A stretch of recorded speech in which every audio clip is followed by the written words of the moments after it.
Hello everybody, my name is Alex, otherwise known as Lexi.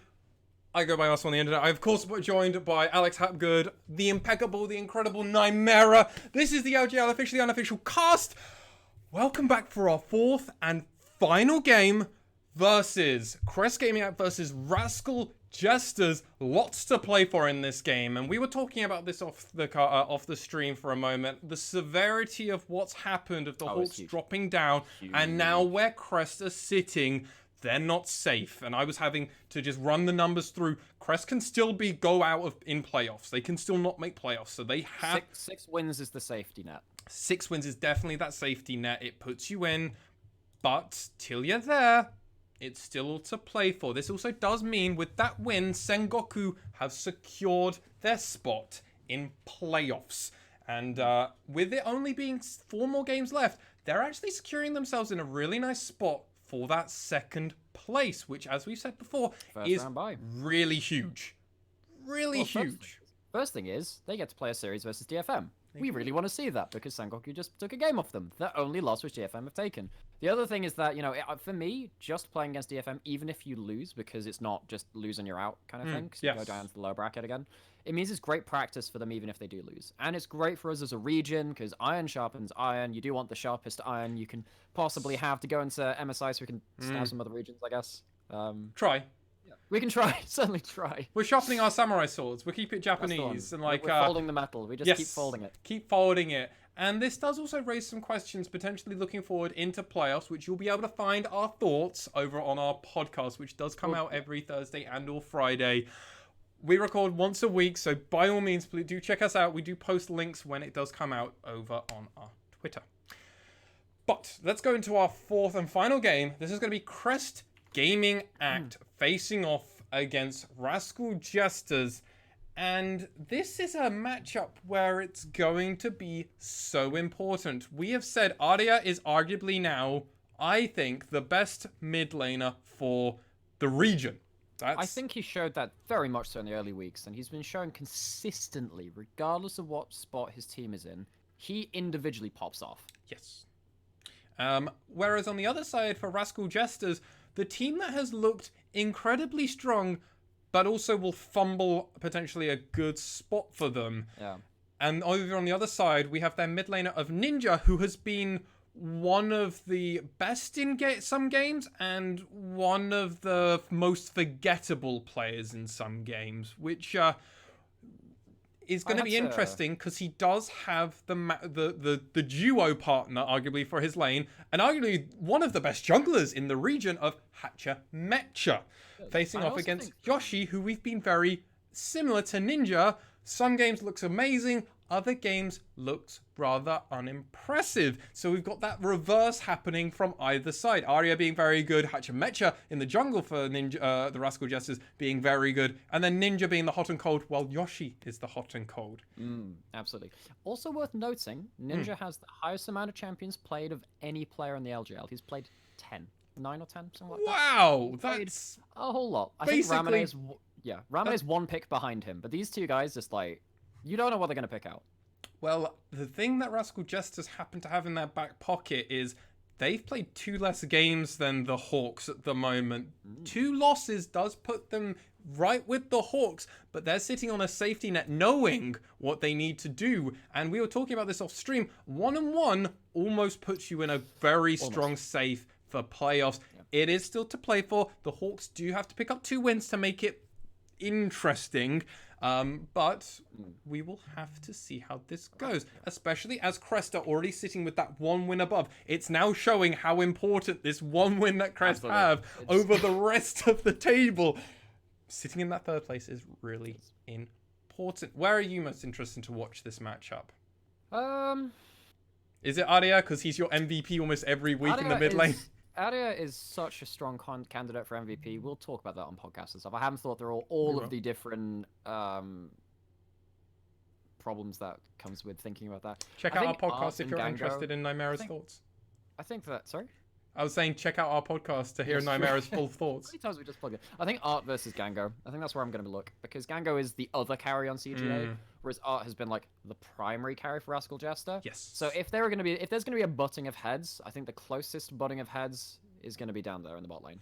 Yes, and I argue Vivid is top 3 supports over in the LJL, facing off against Grendel, who I would also be very impressed with. I would make Grendel potentially the 4th person who's dies a lot, but he's really fun to watch. Yes, exactly. And that's why I would put Grendel as that 4th place spot, because the game that you didn't see cast today versus DFM, Grendel was there, arguably their swinkiest link, and Gango was protecting him a lot.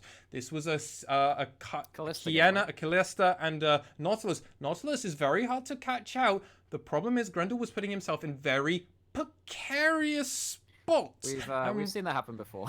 and Gango was having to use the ultimate very defensively to protect his support as opposed to aggressively, which is what you want to do with the Nautilus. You want to throw the Nautilus as far into the backline, ultimate, and just he goes, I'm going to stun you, I'm going to stun you, I'm going to stun you. Stuns for everyone. But never did that once, and they got the loss. We saw the same thing happen in their game versus V3, if you remember. That was the one where he took the... You're right. So that was the other Gango game that he played, the other Callista game which Gango had.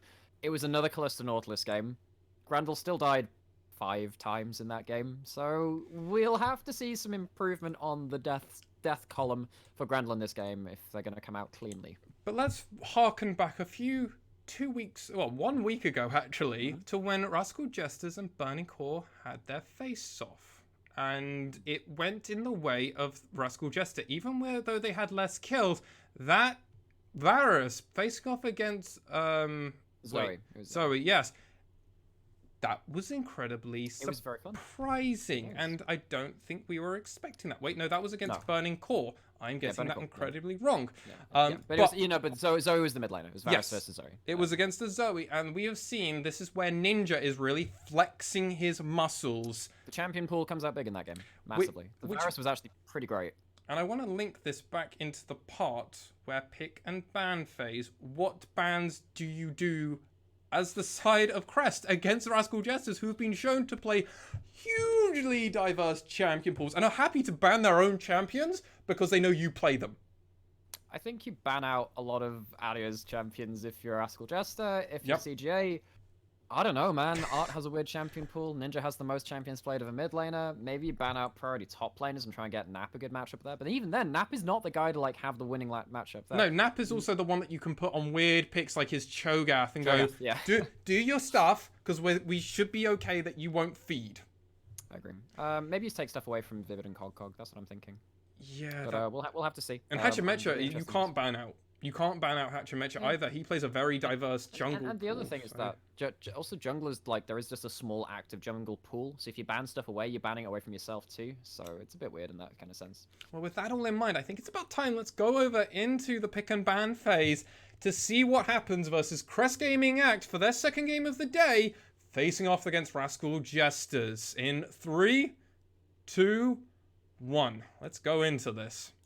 Okay, so our final game of the day here on LJL Unofficial. On the blue side, we have the Rascal Jesters. Top lane, Cog, jungle, Hachimecha, mid lane, Ninja, bot lane, Art, and his support, Vivid. And over for Crest Gaming Act, we have Nap in the top lane, Yoshi in the jungle, Arya in the mid lane, as he loves it so much, Gango as their carry, and Grendel as the support. And we see a few bans coming out over here. Currently, Crest have only banned Art Ezreal, which is a champion he did play against that Burning Core game, which was so good.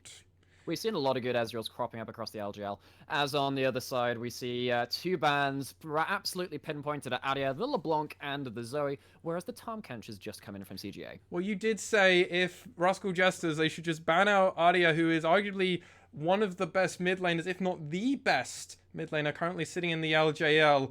Target his strong picks. We put Ninja into a safe lane. It's gonna be very good for Art in the long run, and I'm not surprised. Ooh, Yuumi on the blue side ban. That's quite interesting. Interesting. That's normally a red side ban. It normally is, yeah. I wonder why they're banning it, especially as they've also banned the Ezreal. I would have potentially preferred an Olaf ban if they wanted to go in that direction. Well, Yoshi's not necessarily the carry jungler. Maybe they're not so worried about that. It's the Aphelios locked in from Rascal Jester. That is one of those priority AD carry picks. Yeah, and Art, as we've seen in a few games, has really popped off. Gango as well has played incredibly on Aphelios, so taking that away, especially as Crest did have to... They were forced into banning that on, and I wonder if that's why the Yuumi ban came through. They weren't expecting... They didn't really care about putting Cog on the on. Why not just put Art, get the priority pick, and let the side of Crest Gaming Act have to decide how the next two bans are coming through, as we do see a set and a J4 coming out. That's some big backline team fight disruption wombo coming in. We'll see if that's paired up with something like the Senna. That's the other S tier AD carry which hasn't been picked thus far. Rascal Jester just kind of hovering over their jungler pick right now, or at least that's what we think it might be. Hovering over the Lee Sin, but it's the Sejuani locked in versus the Jarvan, so we have two very big team fight jungles already. Oh, don't pick the Mordekaiser. Don't. We keep... I'm actually going to start. This might be my thing. God. Oh, no. Damn it. Okay, so Ninja's played that as well. It might be a mid lane pick. Okay, I'm fine with it mid lane. I'm actually fine. Ooh, the Kalista coming insta locked in. Yeah, pretty quickly. I guess they really want to. I guess they really like that in practice. That's the third game they played the split a bit. So even though they keep losing with it, they seem very confident that it's just going to come up. And Gango hasn't been the problem. Obviously, Gango's been doing analysis very well on this. So I mean, they're looking at it going, Gango's performing really well on it. Grendel just don't get caught out, and we should win these games. And I don't disagree. As they ban the Nocturne mid, as they are expecting Ninja to pull out this Nocturne. I just love how we're a region now where a Nocturne ban is not a surprise. I love that. No, and they ban the Nautilus. I really like that from Jesters. Just going. It's Grendel's biggest pick. Exactly, but also it's been his most volatile pick. He's been very unimpressive on it. I almost would have been arguably just open to giving it. But do you really want to give the lane that your opponents want and have more practice with? Probably not, as they do ban now for Crest that Gangplank. Arguably Scaling the worst match. One of the best matchups against Set, because you just scale him. You don't have to beat him. Exactly. You just scale him. I mean, I guess we can see a Kale in the top lane now, right? Oh, Echo again, another ban targeted towards Arya. I actually really like that ban. That's a smart ban. He's fallen back to it twice in the last week or two, so it's valuable. So the last of the hook supports, really, unless they wanted to go towards something like a Blitzcrank, the Thresh was locked in by CGA for Grendel alongside the Callister in the bot lane. And arguably, I actually prefer the Thresh over the Nautilus. Speaking of Blitzcrank, they've got Aphelios. That's a good combo. Yeah, Blitzcrank Aphelios is just such a beautiful combo, especially because you can just do that Graviton and you can basically keep a carry. Arya will be in one place for the whole time. As we're hovering, this is Seer. Yeah, okay, alright. So, Ninja was one of the Season 5, Season 6 pro players. He's seen a lot of play on the Azir in the past. It wouldn't be... It's a bit of a history pick. It's this means no, this is me. It's Cog playing it, playing it versus the set. Against a Nap as well. Yep. God. Alright, well, Rascal Jester's lost this in draft. I'm calling it now. Oh! Picks up Sylas once again. We saw him absolutely 1v9 on that pick in one of their earlier games. He does a whole lot of damage on this when he gets ahead. There's some nice ults for him to steal as well. There's the Glacial Prison from Sejuani, the Emperor's Divide from the Azir, the Moonlight Vigil, and then the Death Realm's pretty cool as well. You know what's really fun? If you steal the Death Realm with Sylas, and then you Death Realm at the same time he does on a different target, you actually end up in the same space. You get to fight each other in a 2v2. Huh. I didn't know that. Fun, huh? Well, now you do. Now you don't have to be surprised when it happens on screen. If we get to see it, I would be interested in seeing it. Okay, so now we're going to have a little bit of time before we get into the game and into the match. Where do you think this is going? What teams do you prefer? What do you think about this? Obviously, I think I'm already slightly biased as I hate the Mordekaiser into set pick. Yeah, I don't like that matchup particularly. I like Aphelios Blitzcrank. It allows you to pick people off. It's also really good versus the Callister, right? Because most of the time you expected to bunny hop around and dodge a lot of skill shots. If you're rooted in place and the Blitz hook comes in, there's not really much you can say about it. I think there's a lot of playmaking potential from the side of the Jesters and the Sejuani and the Zero as well, because you throw the Glacial Prison, going for a shuffle. There's some really big team fight you can do. But then we've seen Arya pop off on the Sylas. We've seen Gango pop off on the Callister. Grendel likes his Thresh too as well. He's pretty proficient at those hook champions, even if he does die quite a lot on them. It's going to be a lot about the execution rather than the T-comps themselves. They all like team fighting, so this will be pretty fun to watch. What do you think? So I'm far more on the side because they just have the J4 with Thresh, with the set as well. They can manipulate fights in a very interesting way, placement wise. Displacement, yeah. Which I think is not what the Rascal Jesters want. They want to have everyone nice and clumped up because they've got nice amount of half decent AoE damage. Blitzcrank with the ultimate silencing a complete team is very realistic to do, especially with Hachimecha's ultimate. Cog can isolate someone. Art wants people all together for the really nice Aphelios ult. But the thing is, Crest aren't interested in playing a group team fight. They want to play a displaced group team fight because they have that in their kit. So that's what they want to play. They want to isolate 1 or 2 targets, cut them, and then go on to the next few. Whereas Rascal Jester want to do a 5v5. This is going to be, as you said, very important in the execution rather than the comps themselves. You know what else is going to be pretty fun? So I am of the opinion Silas uses Azir's ult better than Azir does. Because he wants to get in melee range anyway, right? So he's kind of already in the same place, whereas Azir has to make the decision to go into melee and shift forwards with the shifting sands, and then use the ult. I mean, if you steal the Azir ult, I mean, you're already in the right place to use it. Oh, I totally agree with you. Like, Azir's ultimate has always felt like it fits his kit thematically, but it doesn't fit his kit with how he really wants to play the game. I almost would prefer to see maybe like 5 or 6 soldiers just come out of Azir's ult and just do a bunch of really quick damage in one spot. There was so when they gave him his last changes to change the range of his auto range from his soldiers, you know, like his tether range to them effectively, they made a decision to make him shorter range and make him a little bit more back and forth, have to dive in and stuff like that, rather than being like the long range poke mage. So I think that's a decision which Riot have made, whether it fits the kit or not in terms of lore. But you know, it's an interesting thing to talk about. Yeah, as we're seeing, Gango taking a lot of poke in these early levels. This is what Art can do because he will just have a range advantage, especially in these early levels. Not too surprising. Gango can jump in and out, so it's just about wave manipulation at the moment. As it so often is in pro play, actually. Oh, yeah, and that's the matchup. And I'd be surprised unless Vivid lands an amazing hook. There probably won't be a huge amount of fighting in these bot lanes. Well, it depends when Gravitum is available, right? That's what we're talking about in Champ Select. If that kind of happens from the Aphelios, like, okay, there's a route into the Blitzcrank hook. That's pretty nasty combo. We've seen it a couple of times from the LJL as well, amongst other lanes too. It's not just us. Yes, and as we can see some Runes and Masteries coming in, that's a lot of Conquerors on the side.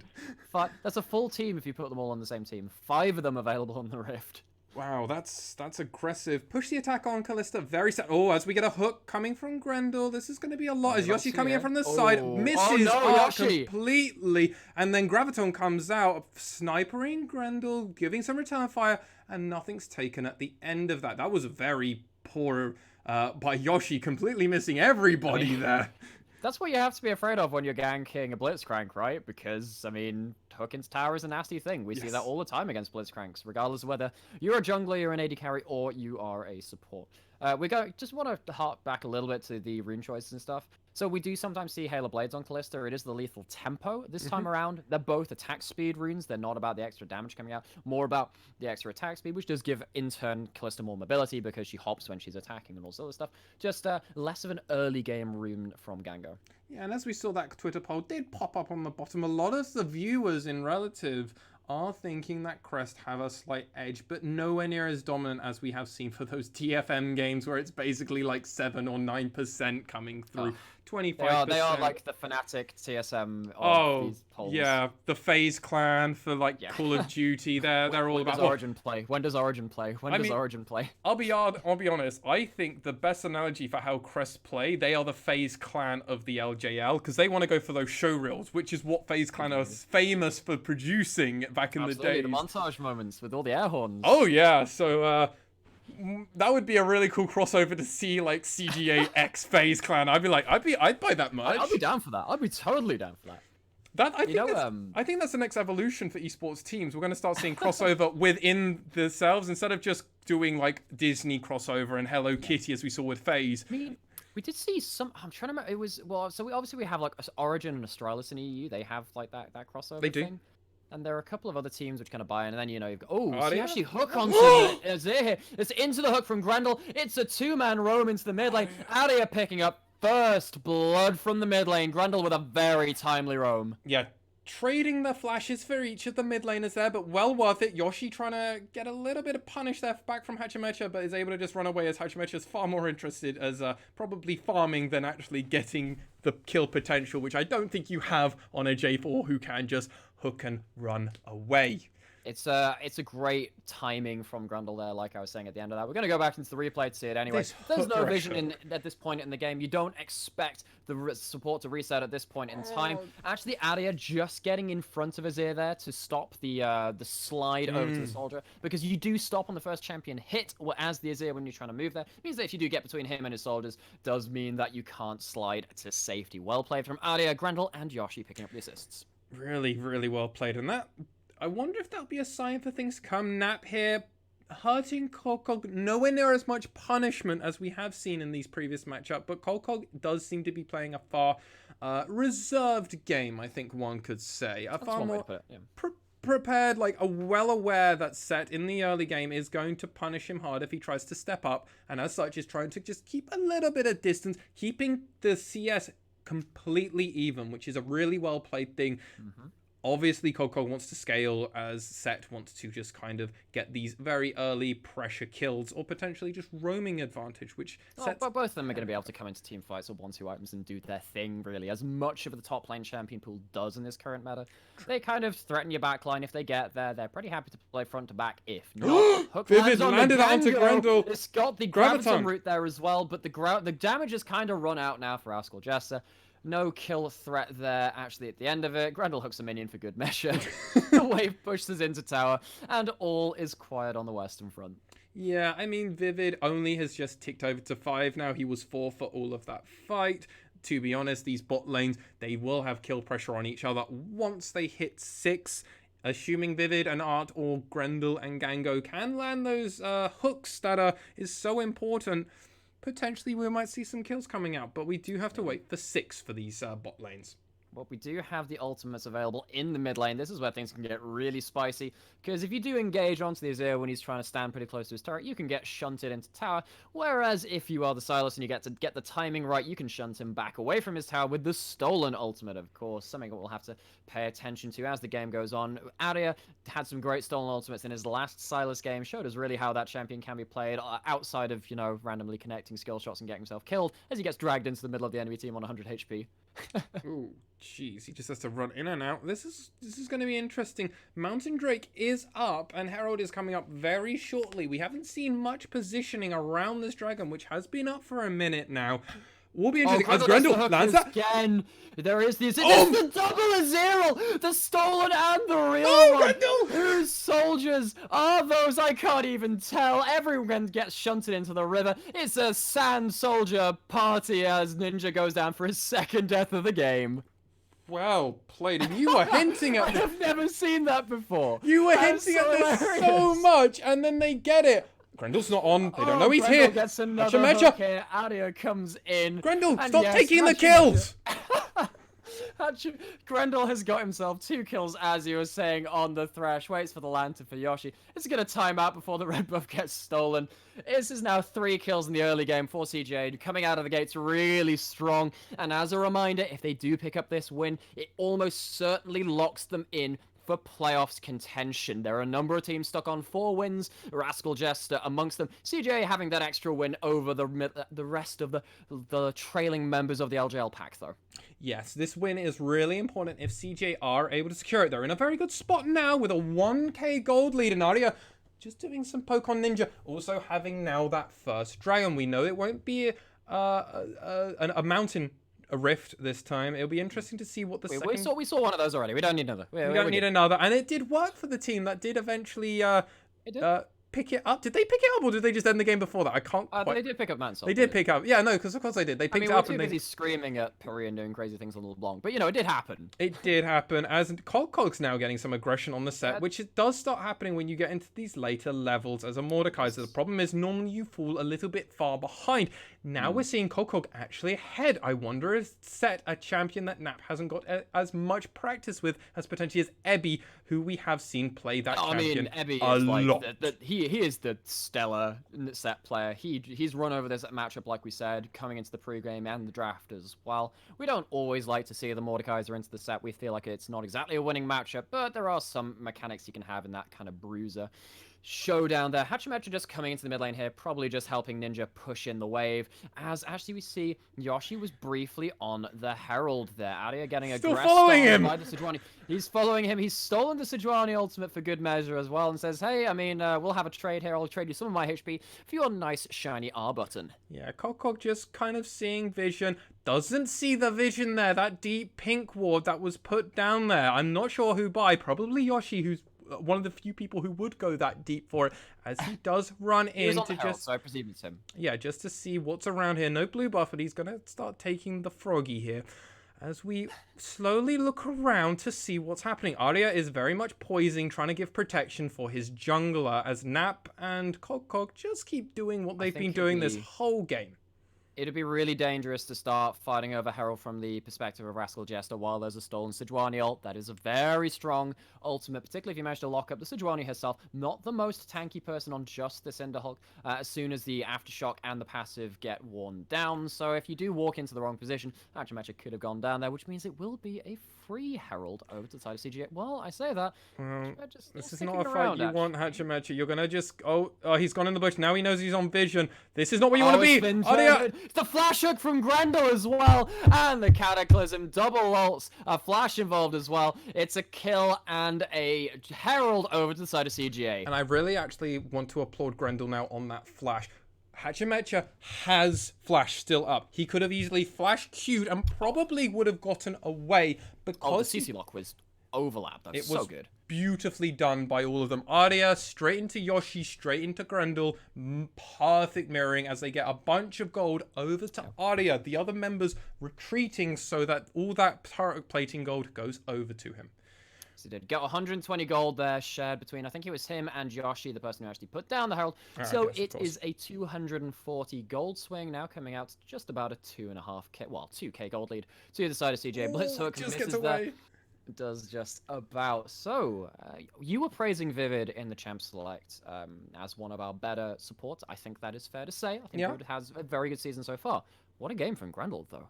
Grendel has been just showing up all over the place, potentially trying to have his redemption arc for his misplacements on a previous game versus DFM on his Nautilus. Maybe he should just have been playing Thresh this whole time. I do believe the utility that Thresh does offer can become incredibly important, as we're seeing Vivid not hitting these minions for extra gold, even though he has two...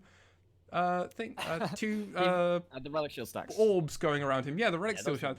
Little bit interesting. Would like to know why. I mean, he might have been waiting for the next cannon wave, because obviously you get the gold from the minion, which is killed itself. Yep. I wasn't particularly paying attention, so good job on picking He's that just up. got two around him, and he's just not even attacking. I'm so confused. He has the upgrade, so I think he has a maximum of 3 right now, so it's not like he's actually wasting it because because it's not on cooldown. He is resetting though. He's been out of vision for a while. It is a cannon wave. It would have been quite nice to pick up that minion himself. And you were getting very dangerously close to making an anime reference when you're talking about redemption arcs. But what is more anime than the LJL, as we like to say? We don't like to overwhelm you with those kind of things. I mean, going into this week, Nymera, think about it. We had everything to play for, literally. Oh, yeah, absolutely. Like, only Eminem could basically tie us for like that kind of redemption arc. Does that mean that the playoffs are a tournament arc? Do we get to do that? Fully tournament arc. We have 8 teams at the start. We go to 6. That is full like tournament arc kind of stuff. And we haven't even decided those 6 yet, right? No. Because even though the Hawks are currently went 0-2 a week, puts them very close to being out of the contention, they are a strong team on their day, and any of these teams will be happy to see them gone, and it's because it will free up another playoff spot for another team, one of which might be Rascal Jester, might be CGA as well. So both these teams keeping a very close eye on the results of the other games. Oh, Grendel, what are you doing? Don't go crazy, Grendel. I know you're thinking about it. Oh, the double hook. There's nothing to come of it though, because Oh no, this is really well done! There is an area. There's a double teleport from CGA. Now we see Gango just going crazy. Grendel takes a lot of damage, but the Fate's Call gets him to safety. We see Aria pick up the Death Realm, puts Art inside it, and he's gonna solo him out inside the stolen Death Realm. It's 2 kills to the side of CGA right now. Grendel traded back on his ninja, tries to recover the team fight, dies to Aria once again though. The Indomitable. Oh, he's still going! He's still going. He has the Conqueror active. The Death's Hand does knock back at it, but he has the Kingslayer to keep himself going forward. Cog, you might be the king in your own realm of death, but I've just stolen it. 3 kills. No, yeah, over to the side of CGA, all of which were picked up by Aria on the Silas. What a game for Aria. Never count this man out. Never doubt him. Grendel also impeccable timing. So much of that was just set up off of Grendel being in the right spot, making sure positioning. Oh, basically, we thought he was overstepping there, but he did so well. There was actually far more going on. Basically baited, and this double TP that comes out from the side of CGA is just not expected by the side of the Jesters. As we can see, lots of positioning, poising. Watch this lantern that he throws out here when Hachimecha gets Yoshi a little bit closer, which actually sets up for this knock-up coming through. Gango then just gets to go crazy for this whole time. Look at that. Oh, wow. That he was juggling, auto-attacking, and then does it? Wow. Oh, that's actually a pretty good Emperor's Divide there as well. As much as Grendel kind of goes down at the end of it, it's a very well played fight from the backline of CGA. Aria, one thing I was really impressed with, he used the Death Realm to stop himself getting Emperor's Divided alongside alongside Nap on the set there. Manages to solo out the AD carry of Art, who at this point in the game with the Moonlight Vigil can put out a fair amount of AoE damage. No, needless to say, that is kind of, if we're doing this in tennis terminology, that's kind of the first game, the first service game over towards CGA. They made the play there. They came out ahead. Now serve back over to Rascal Jester as they're looking to make the next play, but the Lantern comes in. The root's there already, though. The Aphelios Gravitum setting up so nicely for that skill shot. Kill goes the way of Rascal Jester for their second of the game, but Vivid may well die for the result of this play as well. Aria gets in with the kill participation, making sure he lands the Proto Belt onto the Blitzcrank. Now 5-0-3 sitting at level 13 at this point in the game on the Silas. Does lose a mid-wave, but who cares? He picks himself up another kill participation. And we're going to be playing on an air rift, and this is a rift that actually does favor the side of CGA. They've got a lot of mobility in their champions, and just being able to go that little bit faster and having your cooldowns up. Oh, true. They have a lot of melee champions. Exactly. It's going to be so good for them to pick up this. Granted, if Rascal Jester can get the quad stack going for them, that could change a lot. This game as Aria goes straight into it. Oh, he doesn't get the stolen his air ult just in time there, managing to slide out to safety. So that will be the abduct. No, that'll be the hijack gone from the Silas. There are so many names I gotta keep track of. I'm not a play-by-play caster. I don't memorize all these abilities. I know the W, E, and R. And what a bad R that was from Aria in the mid lane. Well, not bad. It was just seconds off. Half a second, we'll say. Half a second off. I think we can forgive him on having a half second off with him being 5-0-3 and just basically dominating every fight that he's a part of. If he's there on that part of the map, you do not want to be there if you're Rascal Jester. No, I want to just kind of reset as we're seeing this Herald getting taken. For fairness, because bot turret goes down, it's trading objectives. Very standard. First tower, but the Herald goes over. So, you know, it's an okay trade from the side of the Jesters. Yeah, very standard. I want to just kind of reflect on this top lane matchup as we're here, as we haven't had much time to focus on them. It's gone very neutral, arguably slightly in the side of Nap because he's got those assists, but Gold is very similar. I think that favors the side of CGA because it just means that this Mordekaiser is going to take so much longer to really come online, and having Nap on the set's very good at scaling. And the other thing, right, is that so Cog wants to put someone in the death realm, take them out the fight. Yep. It's much easier for the backline of of the diving combo of CGA to get on top of Grendel! Oh, there's a hook lance. Doesn't end up looting to anything, but it's just for style. You gotta assert dominance on the hook champion there. But if you put Gango on this Kalista into the Death Realm, she just hops away from you. That's really hard for this Mordekaiser to start locking down. So I don't think Gango is feeling too bad about having to face off against Cog. And I think on that same note, Cogcog just picked himself up a Bramble Vest. Maybe he's trying to put Gango into the Death Realm anyway and to say, look, at least I'll have some extra armor and have that Thormail passive to at least try and deal with the auto attacker of Callista. But do you think that's really how they're going to win this game? Do you think really going I don't into... know. I'm of the opinion, I think that's, while I appreciate the idea, and I mean, picking up the Bramble Vest does make sense against a very AD-heavy composition. The problem is, in 30 seconds, this Drake's going to be coming up, and there is a 5k gold lead on the side for Crest Gaming Act. That's a huge gold lead for this point of the game as well. And this is only, we're barely even 20 minutes into the 20 minutes into this game, as CGA are just looking like to the whole set game up. just flashed between our eyes, but 20 seconds. 10 seconds up for this Cloud Drake. CGA have Yes, just it pushed in is. this mid lane, and they have poising. They have the vision advantage. There is a The hook lands Grendel goes onto straight Grendel in. though, but the Fate's Call is available. Save the support, save the world, but it's only the hook used from Vivid at rank 4 on that ability as well. Will be pretty low cooldown. The fight resets, but now Callista gets to stack all those steers into the dragon, and it's the Death Realm picked up by Arya, who takes the Sejuani into the Death Realm, so no smite steal available from the jungle of the Rascal Jesters. Nap is coming going in! to the backline as well. The Showstopper is huge. Kills, catches everyone in the slow. The Cataclysm to follow up as well. Arya is on top for good measure. Predicts the flash with the Q. And then Gango wants to run down Ninja as well. He has the red buff. He's not going to go dive the turret, but he doesn't need to. There's 4 kills already in the bag for CGA. And this is going to be a Baron, because he just, Baron's been live for a while. Oh, no, Arya's hungry, but that's two too... as well. Yeah, that's 2 turret shots. But now the thing that they really have to look forward to is they're on Drake's soul point. Got a Baron and Drake Soul. That's huge. It's going to be so hard for the Jesters to truly come in this. This is such a better game from CGA compared to their DFM game. They have got such a decisive lead so early on. It's almost incredible that you can even get a 5k lead in 20 minutes. Make no mistake, this is not a regular game. This is an absolute snowball from the side of CGA. They make the team fights look flashy as well, though. The hook misses onto Arya as he goes into the Death Realm and makes sure it hits Grendel, who stood behind him as well for good measure. Hachimecha uses the stopwatch there, but the Abscond Abduct from Arya does finish off the piggy there. The great Cataclysm there will knock... Gango single-handedly just zoning Azir. Oh, look at that flash predict as well. I caught that when it was on live. I thought, hey, Arya, that's showing off now. Gango literally 1v1'd Ninja, and he ulted. Ninja ulted him away, and he was just like, that's cool, I'm going to jump over your thing. Absolutely.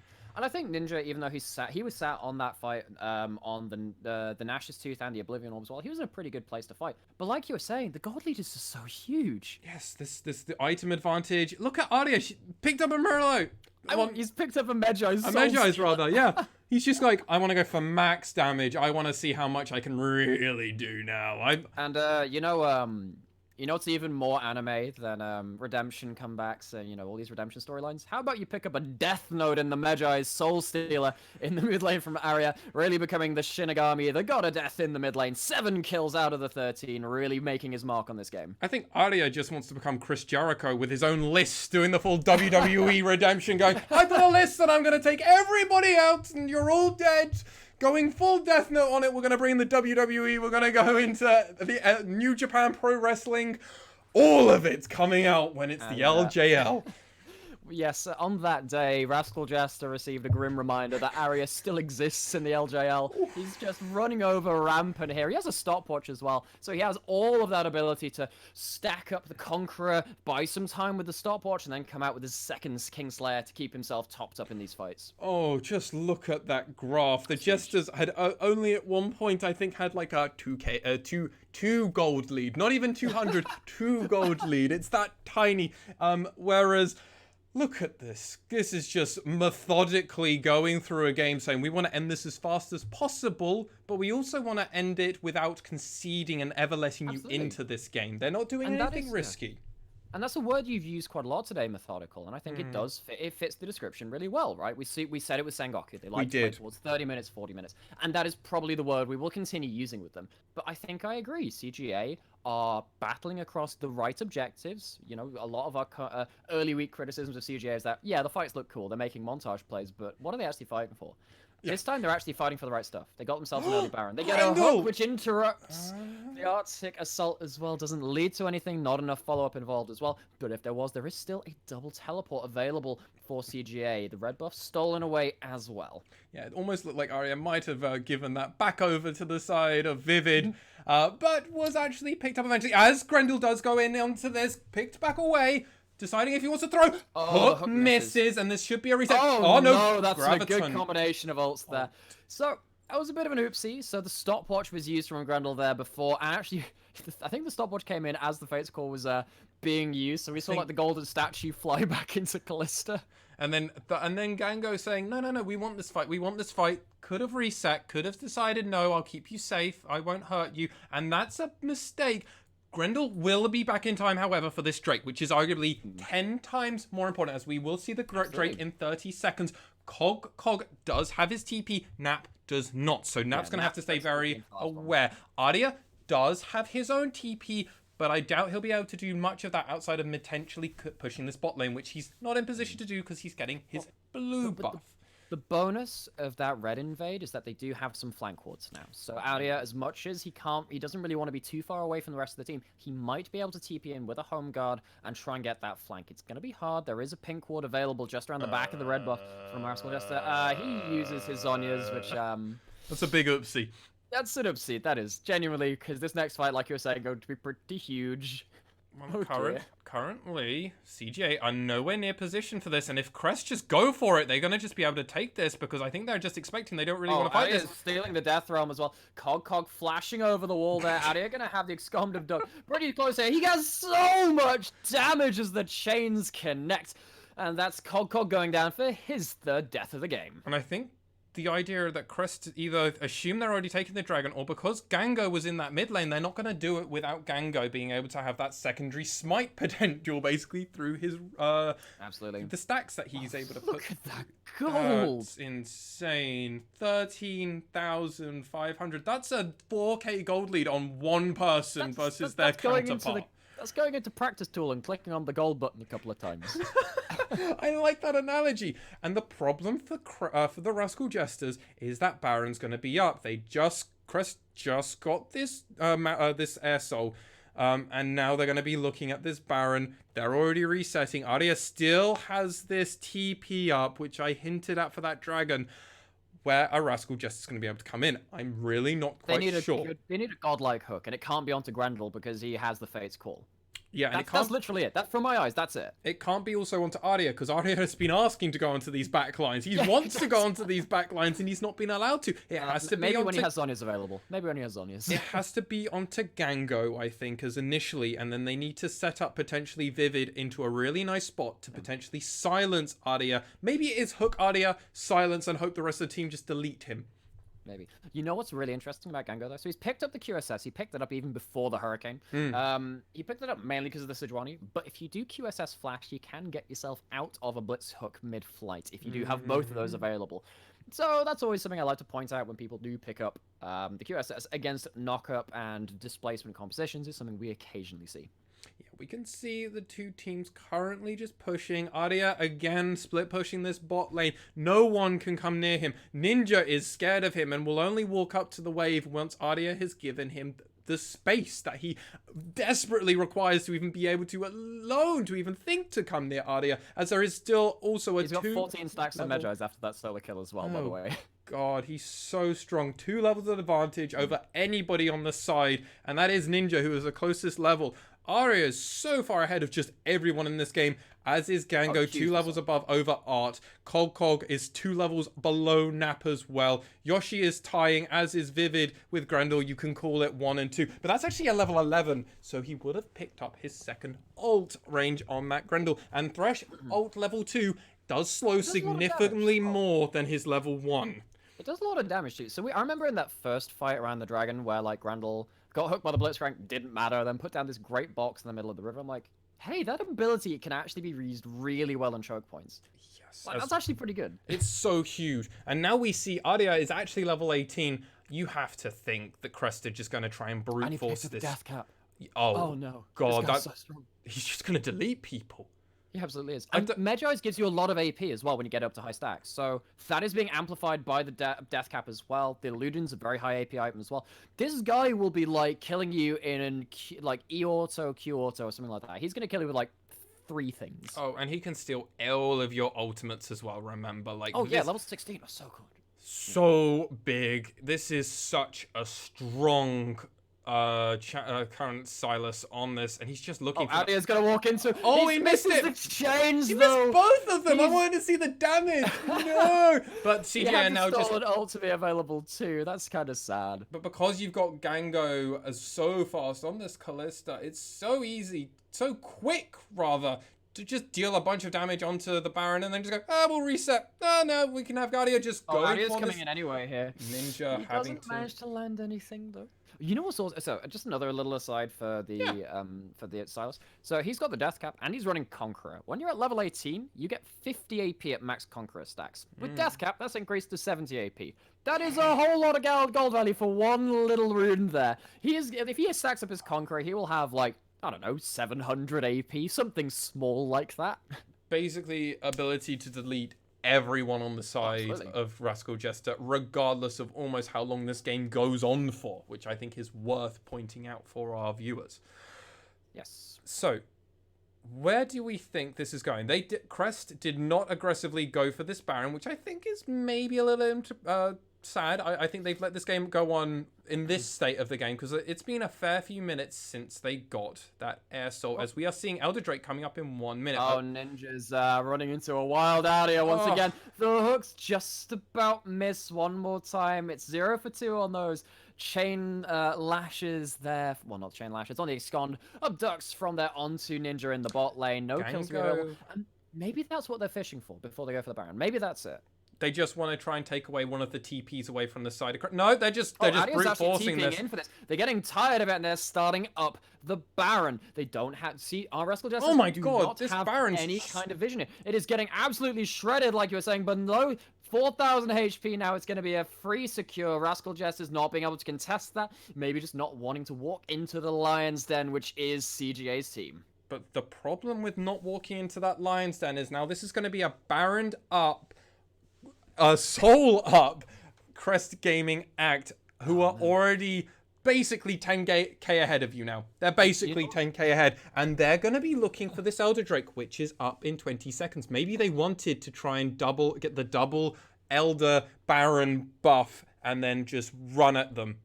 You know what's also insult to injury is that Baron also gives you like 50 AP, so that's also going to be put onto Adia as well. There is a chance that if this guy gets up to 25 Magi stacks, he'll have over 1,000 AP. There is actually that chance. Hatchet is sat in the tri-brush here, though. Grendel spotted him out. He's going to have the CC available. The that was so interrupted as well. The blast plant's available, and the Gango's glacial prison has been committed. Showstopper in from Nap into the backline alongside the Haymaker. Grendel's into the backline, and Nap flashes forward for the Facebreaker alongside it. Ard is still alive, doing that damage. Kills down the Thresh and the Set as well. Adia has died on the backline, and Ard is still alive. Concord gets another kill on the backline. It's a clean ace for the side of the Jesters. Well, not quite clean because the Blitzcrank dies as well. They might even manage to shove down an inhibitor in the mid lane. Huge miscalculation from CGA. That was Arya in the completely wrong place. Nap were going at a fight that looked very good, but they didn't. Well, they just weren't able to collapse anywhere near in time. And this is 20 on everyone. They have an Azir. This could be the end of the game on the turn of a hat, on the drop of a dime. Each of those things I completely mess up as a turn of phrase. They're killing the Nexus. Only Grendel's up. End the game with his minion wave. Grendel can't stop. Ard's taking the damage. Ard dies to the tower. They're still going to attack the Nexus though. Grendel has no damage available to him. Rascal Jester, I think they're going to do it. 33 minutes in, they finished the game versus CGA. Oh my god.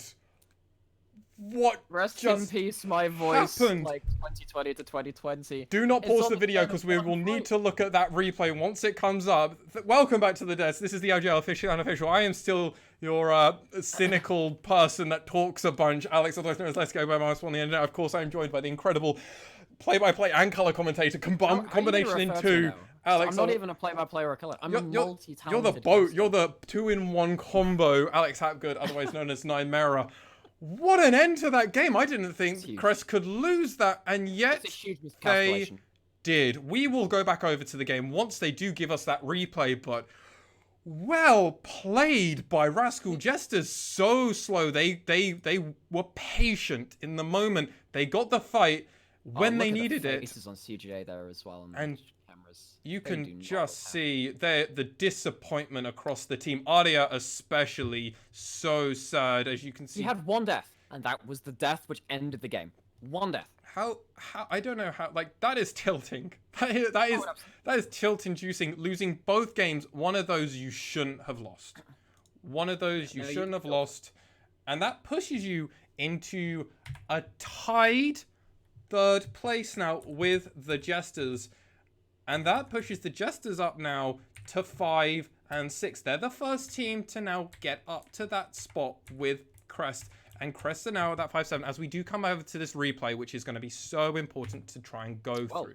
Run us through it, Mr. Colorcaster for the day. Right, so obviously Hachimecha gets really badly baited and everything else, and then they use a lot to try and kill Hachimecha. Problem is, Nap is so far on the other side and no one's there to really follow up. Again, they just get zoned out, and Cog is just solo killing Grendel. Grendel doesn't get anything here, and while that's all happening, Arya just gets taken completely out of this fight, uses his Zonya, but the problem is Yoshi's just on his own and then gets deleted because they were waiting for Arya to come back up.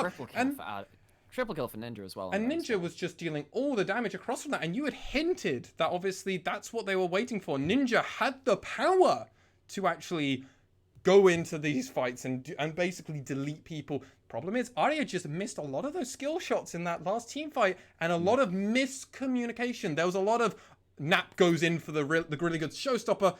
No one can follow up. He just couldn't follow up. And then Arya gets a stun, and then has the Zonias. Nobody follows up. And this was a lot of, no follow up. And when you're up against this kind of, the lethal tempo Azir on 3-4 items, he does some mad damage. Like, mad damage. This guy scales so well. He was basically untouched on that last team fight. Art had a lot of his HP taken away, didn't go down, also had 3-4 items as well. We were talking so much from the perspective of CGA because they were in such a large gold advantage. We didn't expect to get turned around. But that's what you have when this very strong scaling backline of Rascal Jesters finally comes online. And they really did. I think part of that is actually just Crest almost using everything on Hachimecha to really try and punish that positioning. They decided to try and fight for the sake of fighting rather than actually going for the objective. We know their objective control was far better, and they really wanted rather Rascal Jesters come into them rather than them going at the Jesters, and that punished them horrendously. As we have a very quick look over onto this damage graph on stream, 16k for Arya versus 12k for Ninja in that mid lane matchup. There wasn't a lot of damage overall, though I do want to give credit to the AD carry of Rascal Jesters, whose name has completely Art, who had a stellar game, dealing almost 12k damage, 3k more than the Crest Gaming Acts AD carry, whose name is also Gango and God. Yes. I found it a bit hard. It's hard to try and remember everything when you're going through so many documents and so many stats all at once. But this was a fight that actually Crest, while they had the gold lead hugely, even at the end of that game, they still had a 5k gold lead. They won with a 5k gold deficit. Yes, that's absurd. Power. The problem is Crest, while they were so far ahead, Nap dealt almost no damage across that game, which is not where a set's meant to be. Set is meant to be. And you also built Triforce Wit's End, which I was going to mention at some point. It is a high damage, quote unquote, set build, right? Because you've got a lot of attack speed. You want to go through the left-right combos. But that's mainly for a 1v1. He did manage to have some pretty good team fights with the Showstopper. In that last fight, though, he did. Like, he just got torn apart by the Azir. Which does raise a huge amount of question marks. Where was Set in a lot of these fights? I do want to give credit, though, to Grendel, though, because his Thresh was phenomenal, and I don't want him to think bad about himself. He tried incredibly hard, as well with Gango on that Kalista. Was so impressive. That bot lane with Arya was really, really good. But to round up, that's going to be an interesting spot where our table is now at, as we are going to have Crest Gaming Act now ending this week on 5 and 7, pushing them into a tied place spot with Rascal Jesters, who still have another game to go. We have DFM currently on 11-1, locking up that first place spot, as we have said. Sengoku are currently, who have played only one of their games, one more win will almost lock them, or basically virtual lock them for that second place spot, unless anyone does a very deep run. And that was Crest who had to do that deep run, which is probably not happening anymore now with those 2 losses. It's a worrying sign. It's a worrying sign. We also saw the Hawks now sadly fall into last place, now currently sitting at 4-8 with 2 losses. When you compare them to Crest, that one win that Crest happened to be going into this week, pulling in huge. Remember 2 weeks ago when we had, was it Crest, Sengoku, and the Hawks all tied on 4-4? Yes.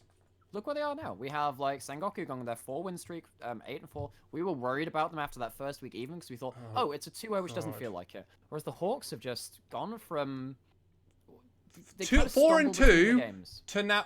They were at 4-2. Hawks are on 4-2. They're on a 6-loss streak.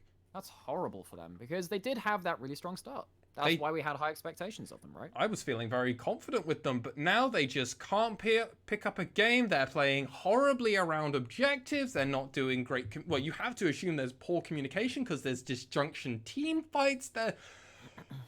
All kinds of stuff is happening. But we still have 4 other teams which haven't played yet. Burning Core, Axis, and V3, who are going to be looking at where the standings are currently sitting and going, okay, this is kind of exactly what we wanted. This is a lot of opportunities. We can all get into this while we do have to play against a few of our peers who have also had some, who are in the same boat as us. There's a lot more opportunity. We can go 1-1 and we're feeling pretty comfortable. If we have another 1-1 or maybe 2-0 win, we're safe for playoffs. But we will come back to you with all of that tomorrow for our last 4 games of the LJL Official Unofficial for week 6. I have been your host and cynical person through all these 4 games, Alex Altoson and Lexia, go by Marcel on the internet, and I have been joined by the immaculate play-by-play and color commentator, Alex Hapgood, otherwise known as Nymera. Thank you so much for watching, and we'll see you again very soon. See you around. That's the button.